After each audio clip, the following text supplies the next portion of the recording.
Good evening, one and all. Welcome to Leaders Connect 360. Leaders Connect 360 is a CSR initiative by BIJA Training and organized by the Mask Leadership. My name is Sandeep Kulkarni, and I am a practicing career and a performance coach. Leaders Connect 360 started with the specific objective of inviting 1,000+ leaders and create 1 million leaders. A hybrid model leadership community where every Wednesday from 6:30 p.m. to 7:50 p.m. we learn from top management leaders on Zoom Live, and once in 3 months in each city, we will have an offline networking meet to network, support, and grow with the leaders. That's when we call Leaders Create More Leaders. Currently, all are muted, and we will be giving you an opportunity to speak to our guest, Mr. Palaniappan, Group CEO at Lifelong Learning Academy, Singapore. But before that, let me share that we are currently live on LinkedIn, and this episode LC095 is being recorded.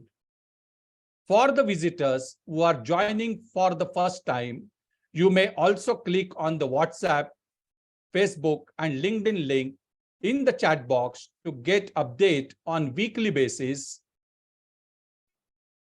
To get that on the weekly basis and join us in creating more leaders. Also, we request all our members and visitors to turn on your videos, which will help us in making the episode highly interactive.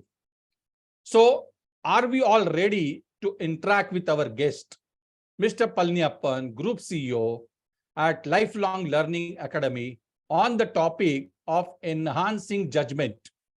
Then please type yes in the chat box.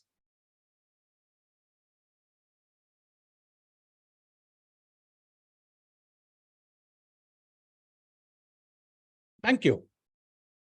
Before the introduction of the guest, let me also take the privilege to introduce founder of the Leaders Connect, Mr. Prakash Sharma, who will have interaction with our guest along with the panel discussion leader, Ms. Priyanka Bhatia from Ambuja Cement Foundation. I shall welcome you all, and over to Mr. Prakash Sharma. Hi everyone, thank you so much. Thanks Mr. Sandeep for the beautiful curtain raising. Thank you so much for that.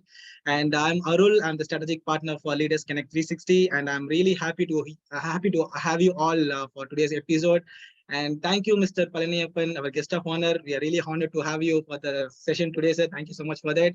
And Priyanka Bhatia, thanks for taking up the role panel discussion leader for today's special episode, the topic on enhancing judgment. So are you all ready for the episode, for today's episode, guys? Are you all ready? So before that, let me also, I'm really privileged to share the intro video of our guest and Ms. Priyanka Bhatia. So let me share the video for you all.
So I believe the intro video of our guest, Mr. Palaniappan and Priyanka Bhatia, have given more energy for this particular episode, today's episode. So without taking much time, let me hand over the session to Ms. Priyanka Bhatia for a great panel discussion with our guest Palaniappan on the topic of enhancing judgment.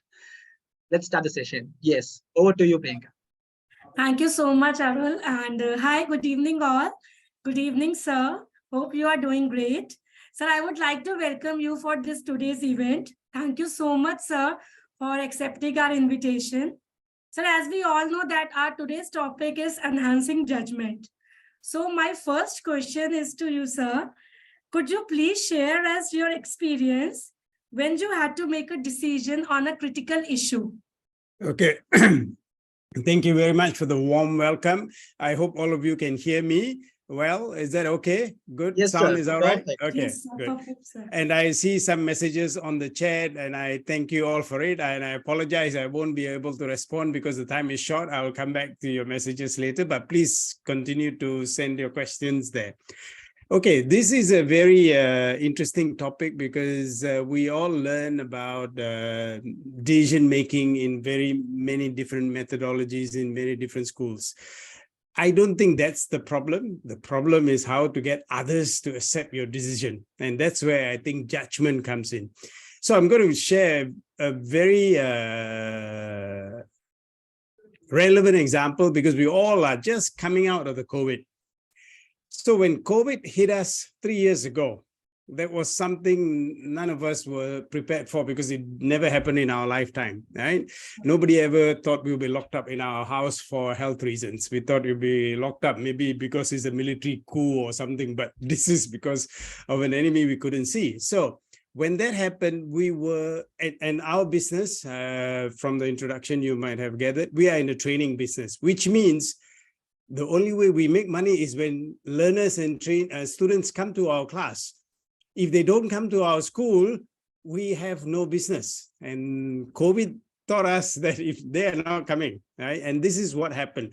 So we had to do something fast. We never knew that it will last 3 years. We had two things. One, students not coming in, no revenue.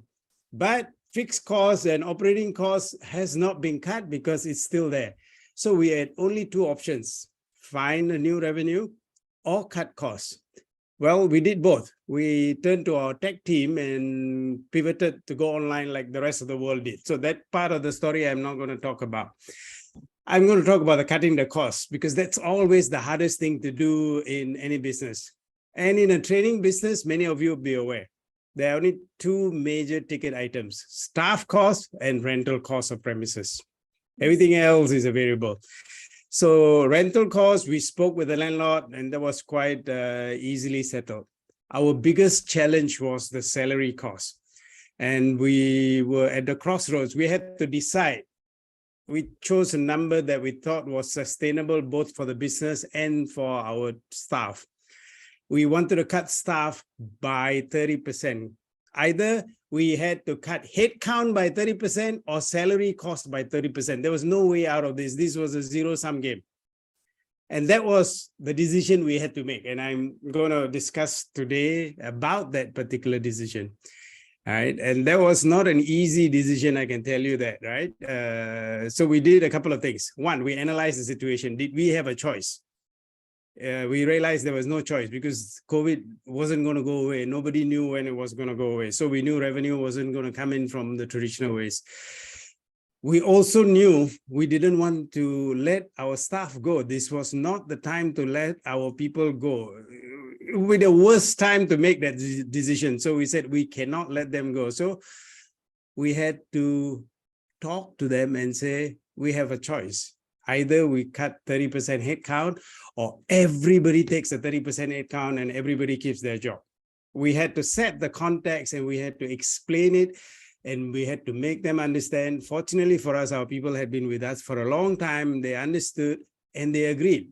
And that was easily done, not because we were very clever, but because we had built trust in our relationship with our people and they understood we were not playing games. So that's why I started by saying making decisions not difficult. Getting others to buy into the decision is the challenging part. And that's where judgment comes in, right? So that's the context of the decision we made. I mean, I'm trying to keep it succinct because we don't have that much of time, but that's what we did. Thank you so much, sir. Very beautifully quoted, sir. And sir, our next question is, sir, the process or methodology you typically follow for making a decision and forming a plan of action. Okay. Would you please share with us, sir? Okay. So first, everybody does this. We call it scan the environment, analyze the situation. In addition to analyzing the situation, we had to reflect on the implications. So in this case, the founders had the discussion and put ourselves in the position of our staff and said, if we were to cut salaries by 30%, what would it do to our lifestyle? Yes, how many of us can pay the bills? How many cannot pay the bills? We went through the whole list and said, who can take that cut? Who cannot take that cut? What can we do? How can we be fair while supporting others? So we had to reflect on that decision. Once we had this, we had to communicate. Now, the communication part is easy. Oh, we have all the science behind it. But what we did was we set the context before we started to communicate. And once we did that communication, we paused and we asked for feedback because the decision is imposed on them. They need to say how they will react to it. Now, it doesn't matter whether it's a staff, it's a customer, or it's a vendor, because any decision made involves the party with whom you're going to make a decision about. And if you don't involve them in the discussion, it's an isolated, vacuum-based decision that's going to bounce back on you. So that's why we use this simple step. Analyze, reflect, communicate, set the context, and always ask for feedback. So very simple steps, no rocket science around it. Yes, sir. Very right, sir. Sir, I agree with your points, sir. Thank you so much. And sir, our next question is, sir, do you usually make better decisions alone or with a group? And when do you ask for help? Okay, so it's a very good decision. Long time ago, when I was running a small operation with about 500 employees in 4 countries, I came to the conclusion that life gets easier when we let other people make decisions they are better at. instead of trying to decide on everything. So I prefer making decisions with the group, especially in areas where they are going to carry through that execution. This is always my parameter for deciding, is this something I do myself or is it something others have to do? So if others have to do it, it's better to have them involved upfront. I mean, it's very much like with children too.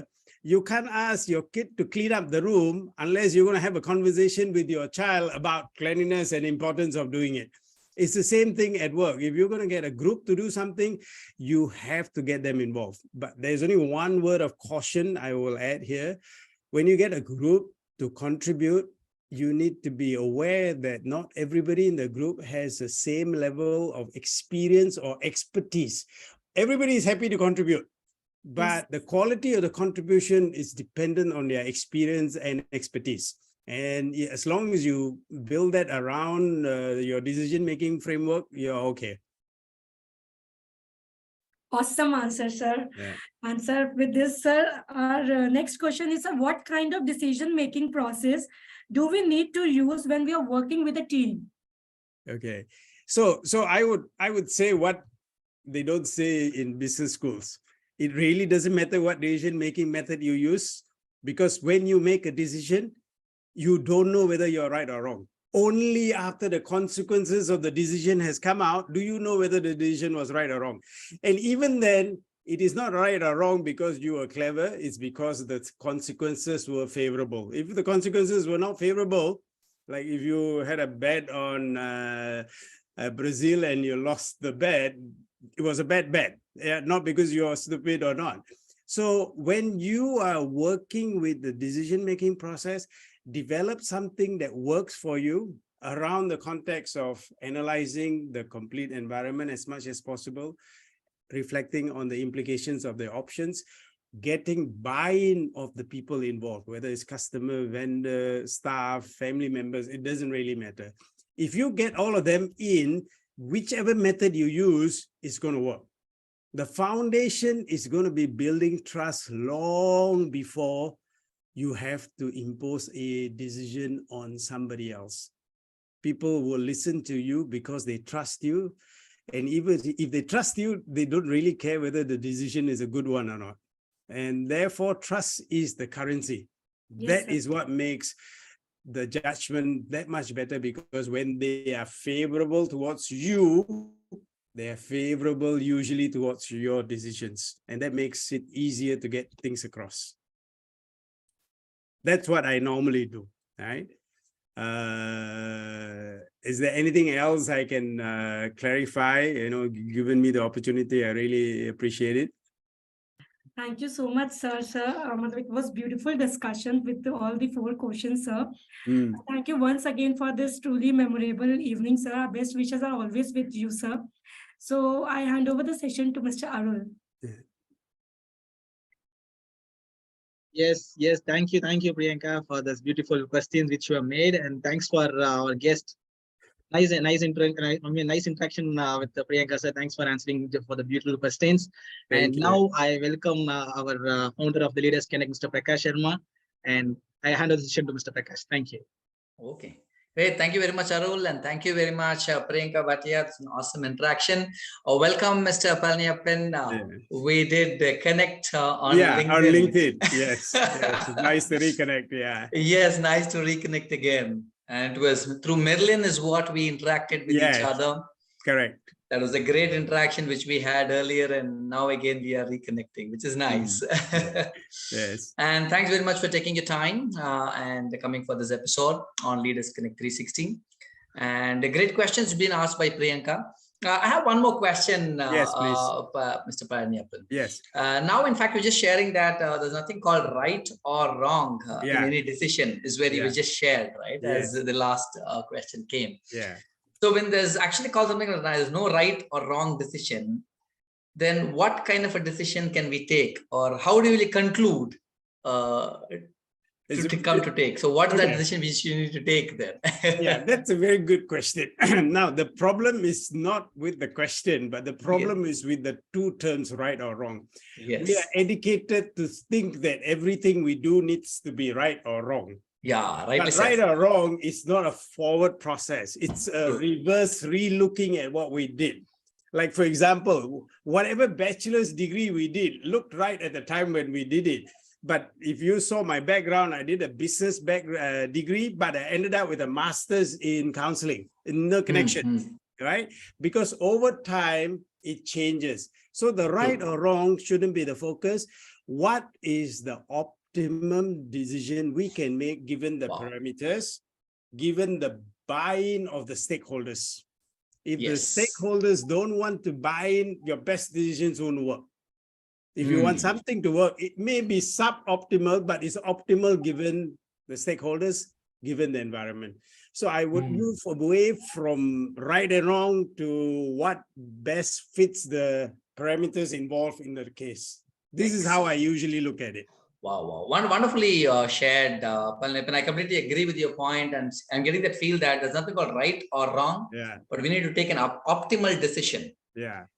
Which the stakeholders are receiving and understanding and getting convinced. Correct. Correct. So I may be right in my part, but I may not be right in the other person's case. So I need to take an optimum. That's what you're saying, right? Optimum, where it is more suitable for them. So I give you an example, personal example. So I used to go into, okay, my daughter is going to get very upset with me for this example, but I used to go into my daughter's room when she was a teenager, and I said, you know, your room is a mess. You need to clean it up. Then she says, Papa, this is my room. I know where everything is. It's not a mess to me. Right? True. So therefore, the decision to clean up the room was right for me, but it's not optimal for my daughter. Right? So then I said, okay, your room, you know what it is. That's fine. So we came to an optimal decision, but it's not about right, because I was brought up, the room need to be clean. So this is what I'm trying to say. The stakeholders' involvement is key in deciding what works. Wonderful. That's when you said that it's more about the other person's decisions. We need to abide with them, or maybe we need to interlink with them and understand what needs to be taken. Wonderful. That's when the stakeholders' decisions you come to. Great. Awesome, Palaniappan. That's really been great. So, Mr. Palaniappan, we have more questions from the audience as well. Please. And we also have more questions to ask you. But what I'll do is quickly, now that we have discussed, we'll have a quick quiz now. And whatever we have understood and discussed amongst each other.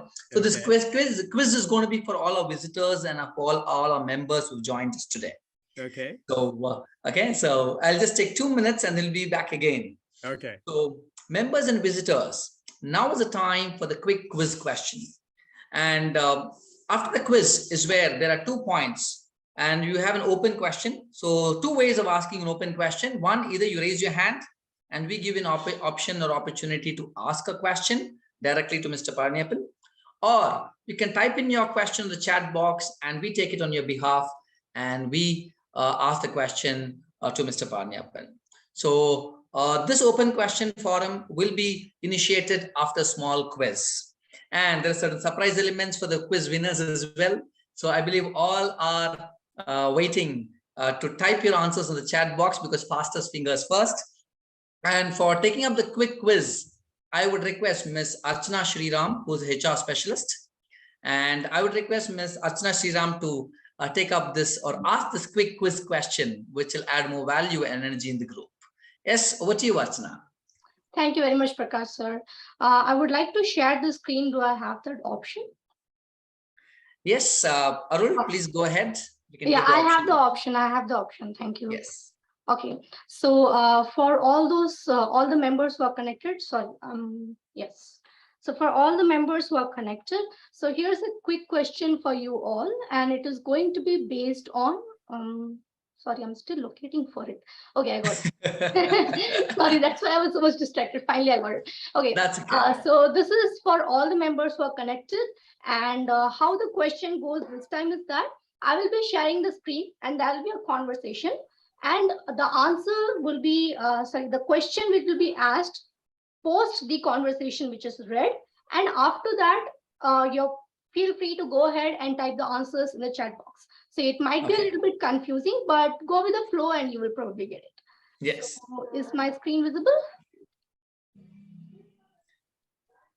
Yes, it's visible. Yes. Yeah, okay, all right. So here's the first conversation. One person says that you seem upset. What happened? The response comes, my management has asked our team to work on Saturdays also for the next 1 month, but I have plans with my family. So the response comes, they didn't even ask me. Okay, so the other person is upset. How did this happen? So now here comes the question. Please be aware with the chat box. Please keep your chat box open. What should the management have done after imposing the decision to the employee or the team? A, they should have told it politely. B, they should have sent an email. C, they should have asked other teams to work on alternative weeks. And D, they should have asked for the feedback. Sorry for the mispronunciation of, the weak spelling. Sorry for that. That's okay. Okay. So what's the answer? A, B, C, or D? People are coming up with the answers in the chat box. Options have been typed. Going there, but okay, good, fine. So, so many answers are already there. Okay. Good. So we have quite a good number of people. So the first one comes from Devarayan. Okay, hello, Mr. Devarayan, how are you? And Priyanka Bhatia is saying A, D. Quite a number of people have responded the answer as D. And yes, you people have all been right. Many of you all have been right. The correct answer is D. They should have asked for the feedback. Awesome. Wonderful. So that's Devarayan who gets, correct? So Devarayan is the person who is being the quiz winner for this week. Congratulations, Devarayan, for being the quiz winner. So kindly type congrats, Devarayan, in the chat box for all as being the fastest fingers first in terms of the decision. That's what, in fact, Mr. Palaniappan also said, as in terms of a feedback, which is very necessary, which needs to be taken from the people. That's when the in ultimate, what he says is optimum decision will be able to be taken, and that's what, in fact, Mr. Palaniappan used. I really like the word called optimum decisions. Good one. So congratulations, Devarayan, and then it's great that you have been taking it. So Devarayan, so you will be getting a gift voucher, which I'll be sharing with you, because both one is my mass creation book also you received, 360-degree assessment is also received. So the next what you get is a gift voucher, or for the networking meet, it's going to be a free of cost for you. So any of these two, definitely will be sharing it with you. So congrats, Devarayan, for the same, for answering it right. So Devarayan, you also get an opportunity to ask any question to Mr. Palaniappan. And now is the option, now is for all the visitors and members, now is an opportunity for us to ask questions to Mr. Palaniappan. So as I told, there are two ways. So either you can raise your hand and we give you an opportunity, or you can type the question in the chat box and we take it on your behalf. Before that, thanks very much, Archana, for the very nice, lively quiz. That was awesomely drafted question. And in a quick, as the session is going on itself, you've drafted all these. It's really great. Keep up, which is something never done, which you're doing now again and again. And every time the quiz question has been refined more and more and more. I'm very happy about the way how you've been doing it. Keep it up. Congratulations, Archana, as well. Great. Thanks very much. And yes, I believe Mr. Sendil has a question. So yes, Sendil, over to you. And there, Ryan, if you have a question, you can take after Sendil. Yeah, no problem. Yeah. Okay, just Sendil raised his hand. Maybe I would give a choice to Devarayan because as he is a quiz winner. Because he's a quiz winner, okay. Oh, okay. so you decide to go with me. Yes, that's a decision now. Optimal decision. Optimal decision. So Devarayan, please go ahead. Introduce yourself, because there are many more other people who are there who are not knowing you. So quick introduction, and then you can go ahead with the question for Mr. Palaniappan. Yeah, thanks, Prakash. Good evening, everyone. I'm Devarayan. I'm heading HR compliances for Hitachi Energy Group in India. We have two companies. I'm heading these two companies for HR compliances. And I'm in Bangalore with married with one daughter and one son. Okay, so let me get into the question. Thanks, Mr. Palaniappan, for your time and thoughts you are providing to the leaders here. And like, actually, when I have an interaction with my MD, maybe on a similar subject, the similar subject on decision making, something like that. So we have discussed that, what are the important points when you take a decision, because when you are a managing director or a chairman, or who are heading the institute, or who are heading the organization, then and there you need to take a lot of decisions, and it is very difficult to take the appropriate decisions. We say that appropriate decisions, or all these decisions. So how do you give weightage, and what are the things you give weightage when you take decisions, right? Like, maybe like, some of the key points which has come up is the decision has to be taken on the right time, right? Like, maybe with a given frame of time. So when you're taking a decision, that right, we have to take that decision within the right time. And also, like, who it benefits. So, like, maybe when you talk about salaries, when you talk about other benefits, so how it impacts the company and how it impacts the employees, the more or less, like, by this decision, who is going to benefit, something like that. So what is your what do you call it as list to give weightage when you take a term decisions? Okay. That's a good question, and it's a very tough question to answer because it depends on the context, right? So one of the points I raised when Priyanka asked for the methods with which we make decisions, I said setting the context is important.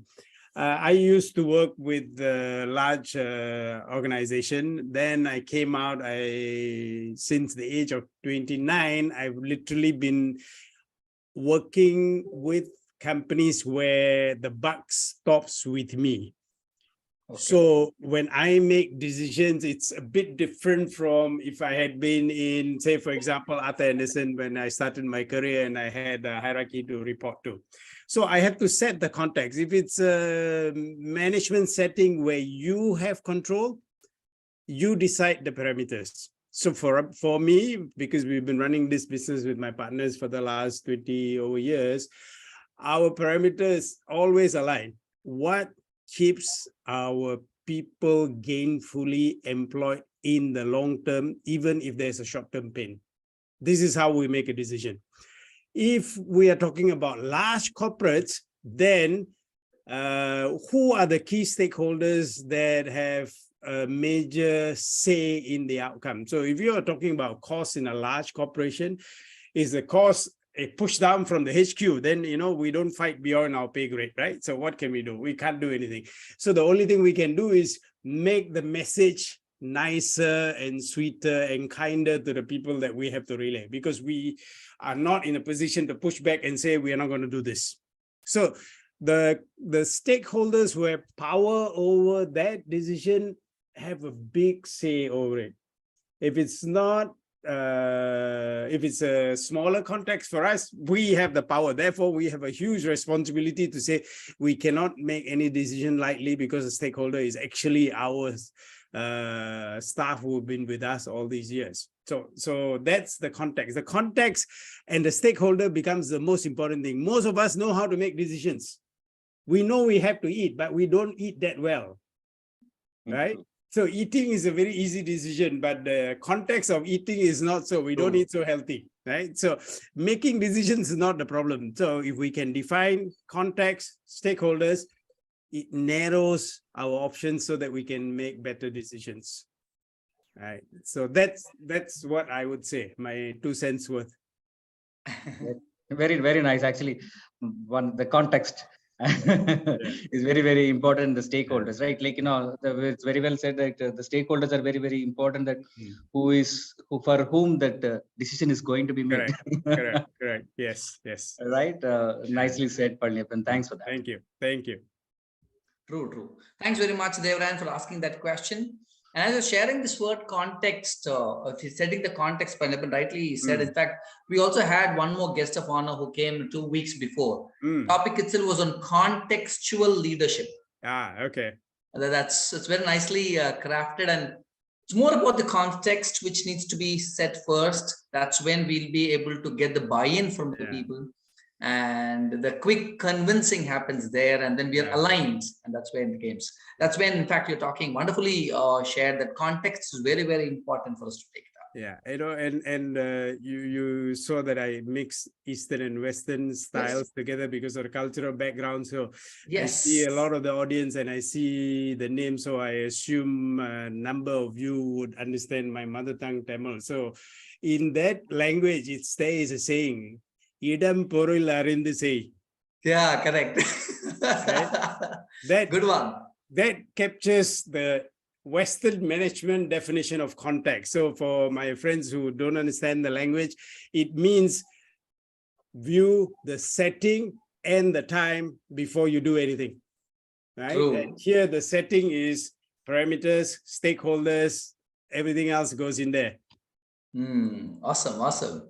Wonderful, Palaniappan. You hail from Tamil Nadu, is it? From India? No, my parents from Tamil Nadu. I'm born and bred here in Singapore, but fortunately for our country's enlightened language policies, we all still speak our mother tongue. Okay, that's nice. Nice to know about it. Good, Palaniappan. Sendil had a question. Yes, we're going next to Sendil's question. So great, Dheeran. Thanks very much for the question. Then we'll connect again. I want to talk to you as well. Maybe after the episode, we'll discuss and catch up. Yes. Yes, over to you, Sendil, for your question. Kindly unmute yourself, Sendil. I believe you're muted. Yeah, thanks a lot for giving this opportunity. And today's session was really a spellbound session.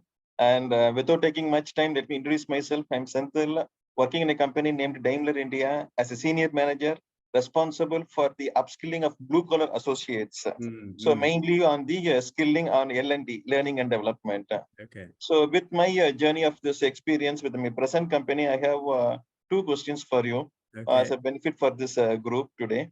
Question number one is, people say, or the business language says that don't go with prejudgment. Don't judge people by the face, or don't judge the book by the cover. But on the other side, we say that we need to evaluate the person based on their etiquettes, based on the body language, based on the posture. And we talk many things as a business language. How do we strike a fit between these two? Okay, it's a very good points and a very, very good question. So let me share with you, as human beings, it is impossible for us not to be judgmental. Yes. Okay, it is inherent in our nature. It is an evolutionary process, a biological process. It comes from discrimination. This is the skill that we need to discriminate whether something is safe or unsafe. Okay. Is fire bad for us or not bad for us? This is a discriminatory skill human beings have. It was meant for survival. So we know we can eat this fruit in the jungle, but not this fruit. That's how it evolved. Reptilian brain. Correct. But when that brain got into a very civilized system where you don't have to worry about whether the next corner somebody is going to kill you, it had to go somewhere. And where it went into judging so that their life is easier. This is a function of the brain. We judge and so that we don't have to make a decision. The challenge is not to avoid judging because it's impossible, it's a losing battle. It's to become more aware of how and what we are judging people on. Yeah. Because you cannot run away from it. So some battles are not worth fighting. Unless we're going to be a sannyasi and sit up in the Himalayas and not have anything to do with humanity, we won't judge. No problem, right? Every day somebody is going to mess up your life. You cannot say, oh, Shanti, I am not going to get upset. It's not going to work. Right? So the point is, I am now getting upset. I shouldn't. Let me hold back. And that's the awareness that's going to help you. Because you are right. Body language tells you things. How can you say, no, I'm not going to judge him on body language? And then you're going to miss a lot of data points, right? So it's a balance. It's a balance. Be aware of how you become biased so that you don't let that work against you. Right said. Okay. The second question was, what is the difference between judgment and discernment? Yes. Discernment is a survival skill. Judgment is a subjective assessment of patting ourselves on our own back about what we do. Okay. That's nice. Right. Good on.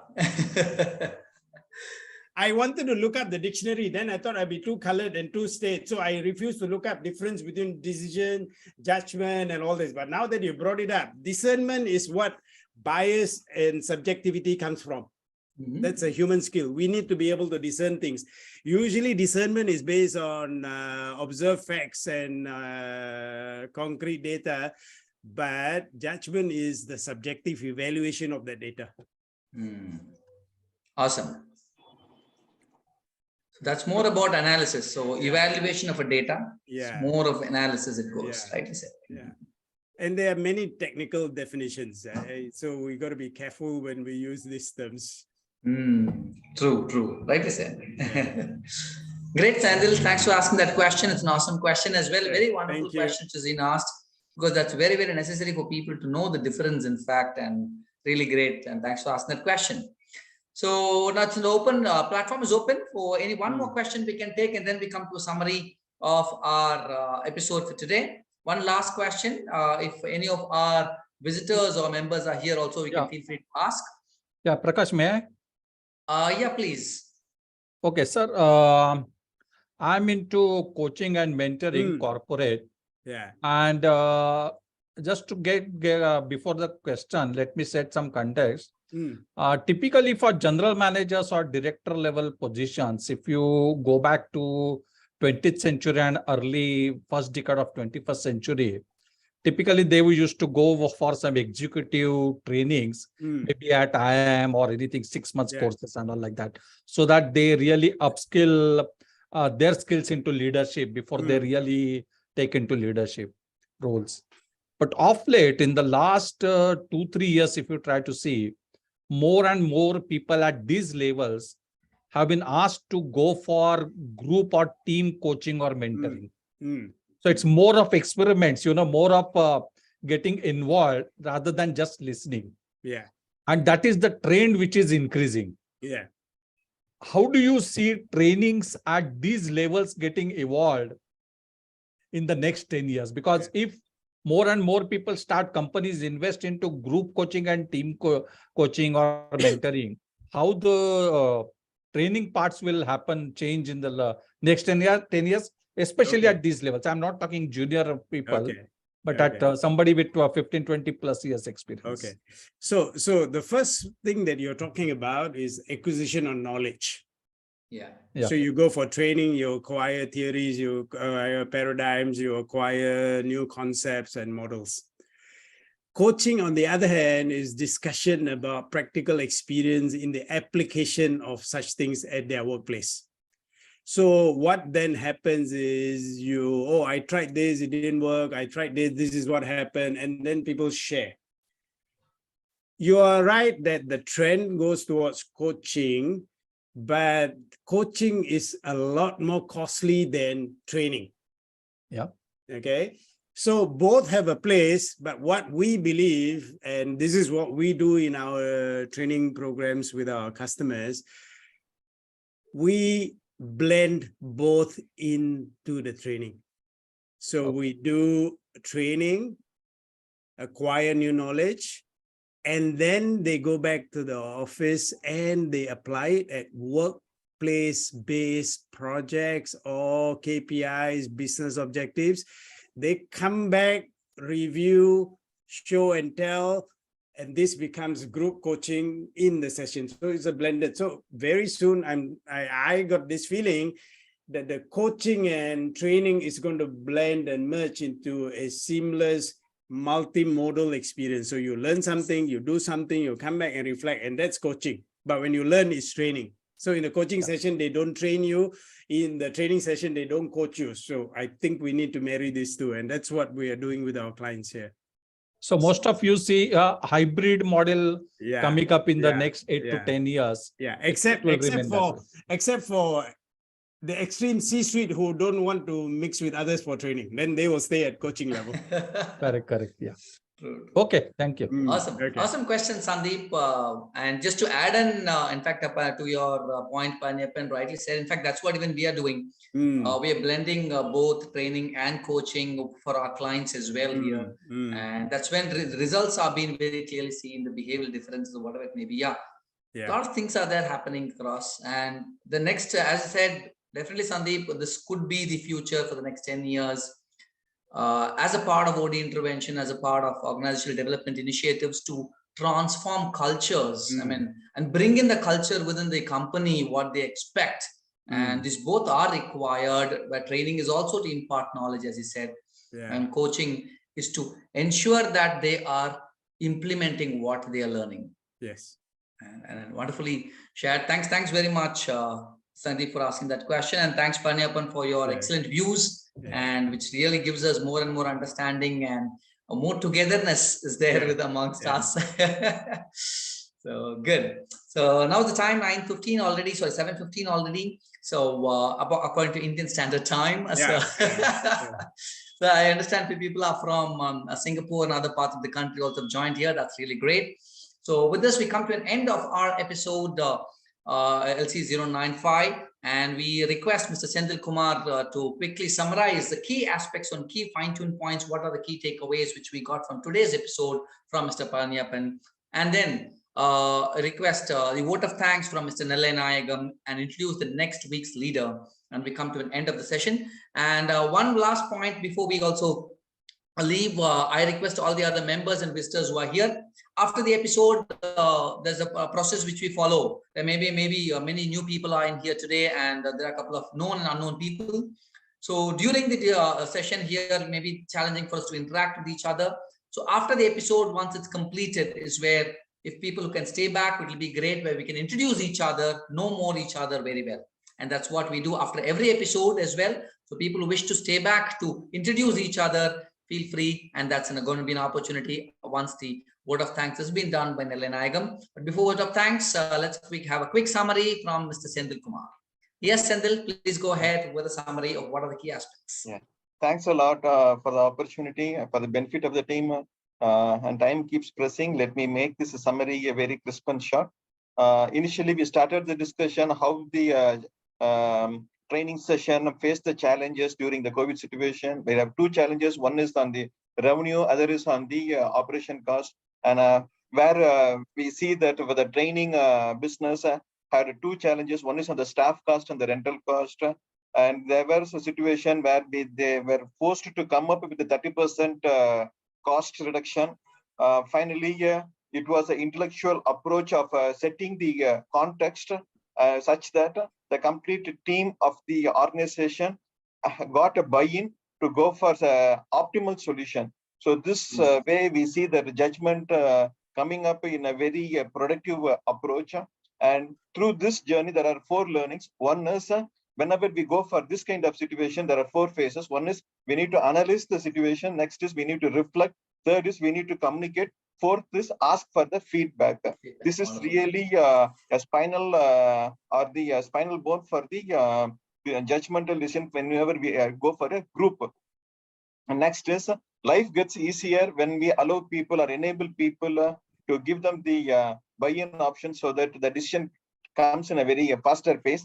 Next is when we, as a leader, there is no right decision or a wrong decision, because when you take a decision, we don't know what is the consequence. The consequence is approached only the next milestone. If the consequence is positive, well, you deserve to be smart. When the consequence turns negative, still you learn from that decision. Next, nice. Next is always focus on an optimal decision, which is very close to the context of the situation, what you are setting. And we had a very good approach on understanding the difference between the judgment and the discernment. Judgment comes from the observation of fact, concrete data, which comes from the survival brain, whereas judgment is based on the analytical data. Great. Thanks very much, Senthil. A quick short summary which was done. Excellent. As usual, rocking the summary. Good one. Thanks very much, Senthil. Yeah, and now let's take a quick leap into thanking all the leaders who have joined us today. And from my side, I would like definitely thank Priyanka for taking up the role. and also other people have taken. Thanks, Sandeep, also for the curtain raiser leaders role. So I also now invite Mr. Nalinayagam to thank our guest and all the members, and also share about the next week's leader and the topic as well. So yes, Nalinayagam, over to you. Kindly introduce yourself quick and short, and then go ahead for your. Yeah, I'm Nalinayagam. I'm taking care of quality and health HSE on the Worldly Confection System, Chennai. Good evening, one and all. Thanks to BIJA Training for this opportunity. Dear Mr. Palaniappan sir, really wonderful session with the more practical tips on the engaging judgment. I love your point. The trust is the currency in the decision making. And yeah, your points are really helpful to improve the decision making skill and understand emotions to make rational decisions. Before me sharing the next week leader, let me quickly share again the purpose of the community. If you find our episode interesting, kindly invite your contacts who will add value to the community. For the visitors who are attending this first time, Leaders Connect 360 is a hybrid model leadership community where every week on Wednesday from 6:30 p.m. to 7:15 p.m., we invite a top management leader from a reputed corporate company to share the solutions for our real-time leadership challenges, either on leading self, leading others, or leading your business. Like how we have seen Mr. Palaniappan sir shared his the points today. This Leaders Connect 360 online leadership community also gives an opportunity to network with the people on the last Wednesday of every month through online, and once in 3 months with a direct networking at each city to network with working professionals for personal, professional, or social needs. That's when we call it as leaders creating more leaders. If you wish to join our community, please click on the below social media links. So now I'm happy to introduce the next week leader, Mr. Ravi Valecha, CEO at India Factoring and Finance Solutions Private Limited. On the topic of managing economic uncertainty, join us on 21st December 2022, Wednesday, 6:30 p.m. to 7:15 p.m. Zoom Live. Kindly join our social media platforms to receive weekly episode registration links and updates. Members who wish to be a panel discussion can give your names on the WhatsApp group or kindly interact with Mr. Arul. I would like to thank the guest, Mr. Palaniappan sir, and panel discussion leader for spending their valuable time in sharing their experiences and solutions. Over to you, sir. Great. Thank you very much, Nalinayagam, for doing it so. And Mr. Palaniappan, one last, in one word, if you have to share, or in one sentence or one word, if you like to give, how do you feel our community is? What you like to share? That'll add value for us. Kindly unmute yourself, Mr. Palaniappan. Yeah, I think it's a great idea for practitioners to get together and share, learning from each other's perspectives and experience is a great way to do this. And I think this is a very great platform that you have set up. And, and I'm very honored to have been invited. And I must say, I must learn to summarize like Sindhil Kumar. I mean, that was fantastic. That's really right? good too. Yeah, it was very good. He crystallized the whole thing. So this kind of sharing, it's going to be useful. And I think you all are doing a good job. And your goal of 1,000 leaders, that is really very good. Inviting 1,000+ leaders, and we're the 95th. So soon we are going to come to 100th episode, and then that's a continuous process. From 3-digit to 4-digit, it's going to go. Now it's in 2-digit. Yeah, very soon you will be there. Wish you all the best. Thanks very much, Mr. Palaniappan. All the best wishes from all the leaders like you all. Definitely, we all together can do so more and create more and more leaders in the society, which helps each other, and we all are able to grow together. And that's the base which we've been doing it. So great. So thank you very much, Mr. Palaniappan. Thank you very much. I wish you all the best. Stay safe. Bye. Yes, stay safe. Thank you very much. And we have one final video. Thank you video for all. And as I said, all the participants, all the members and visitors, if you wish to introduce yourself in knowing each other, please feel free to stay back, and that will add value. But thanks, Palaniappan, and ending, and thank you video for all. Thank you all. Thank you.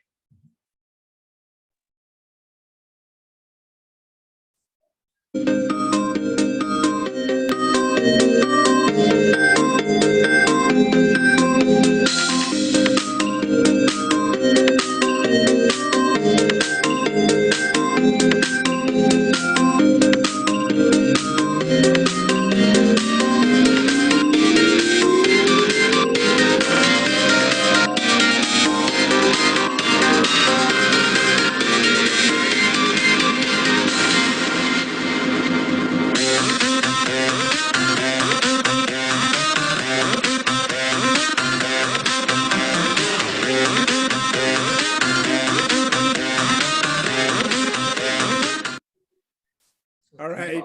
Good night, everyone. Thank you very much. Okay, Good night. bye-bye. It's been a great episode. We'll stay Okay, connected, bye-bye. Mr. Palaniappan. Thank you very Okay, much. bye. Thank you. Great. So thank you all. And that's been an awesome episode.